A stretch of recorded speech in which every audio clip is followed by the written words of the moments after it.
Welcome to Dad's Teaching Dads. We're going to go into depth here about sockets, extensions, universal joints. First thing, if you caught my ratchet video, drive size, nothing changed here. This goes on the ratchet. 1/4 inch, 3/8, 1/2 inch. Hard part is, it's not labeled anywhere. You just got to look at it and know. So match it up, get used to it. The more you use it, the more you get accustomed to it. It happens, no big deal. Don't worry if you make a mistake, just keep moving forward. To identify them, we're going to look at a couple of different things.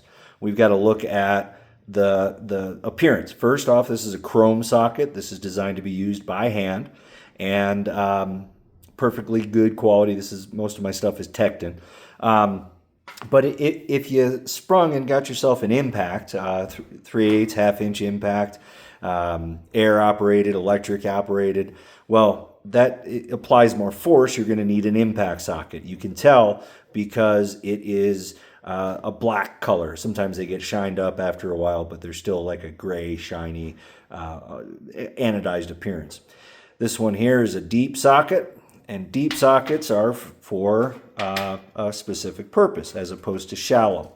Deep and shallow, just like water. That's how you remember it. So if you need to use a deep socket because there's a stud on the end of the bolt, or it's set in a little bit, deep is where you want to go. At all costs, if you can, use a shallow socket because it applies more force. Next up, 6-point versus 12-point. This is the amount of points in contact with the bolt. Most bolts and nuts are 6-point. Use a 6-point socket on a 6-point bolt or nut. 12-point, this isn't terribly common. Don't get used all that often. I've got them because, German cars use these quite a bit. And the advantage is you got to have them. Disadvantages, if you put this on a really tight bolt that is 6-point, you run the risk of rounding the edges off of that bolt and causing yourself some problems. So have these in a different set. Problem is, a lot of sets come with 12-point in chrome. These are your pre-built sockets you get at the home improvement store, a lot of times the parts store. I'm going to spend my time shopping, make sure I get a 6-point set, deep and shallow. Okay, there are some exceptions here. So like this is a mid-length 10 millimeter, 8 millimeter, I think actually, yep. And this is just purely for access. Sometimes you've got to get in there just a little bit longer, a little bit further. So you're going to use this mid-length. This is kind of a mechanic thing, but nice to have. Next up is a universal joint socket combination. Swivel socket is what they're often referred to as.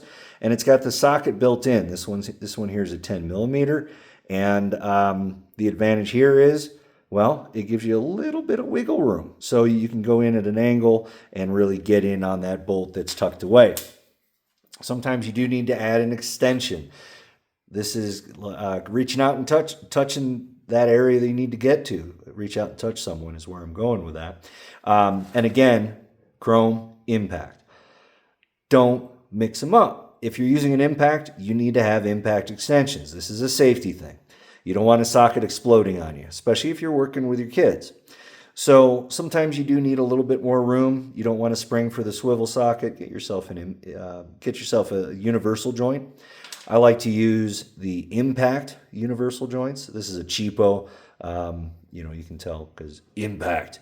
But the advantage here is it's chrome moly, chrome and molybdenum, so it is stronger. Who knows on the quality of this? The advantage here is you can see it's kind of cylindrical, or not cylindrical, but spherical, and it gives you more consistent turning without binding up.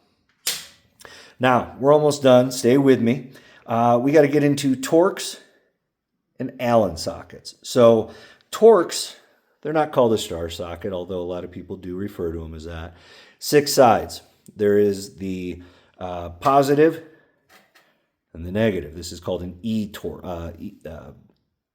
So this is an E12. Not really an E-Torx, but anyways. We also have security Torx. You might see these on bathroom stalls.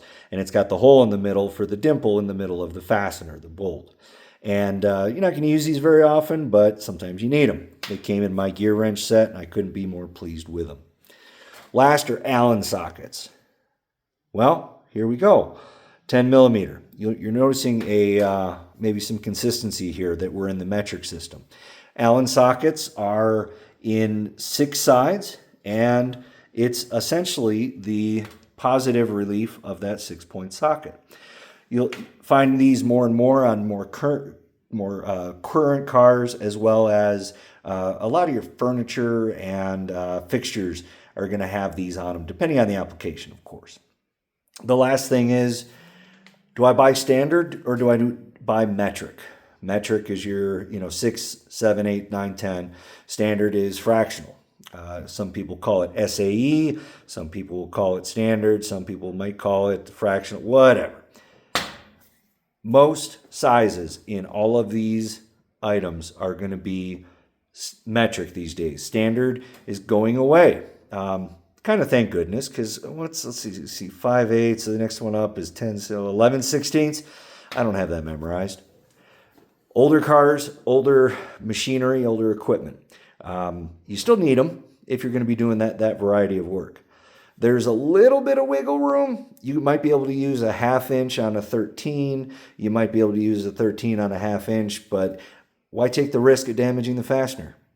Get the right sockets. Spend a couple of bucks, get yourself a set, buy them as you go, whatever works for you. As always, you got questions, drop them in the comments. You got comments, drop them in the comments. And lastly, thanks for tuning in.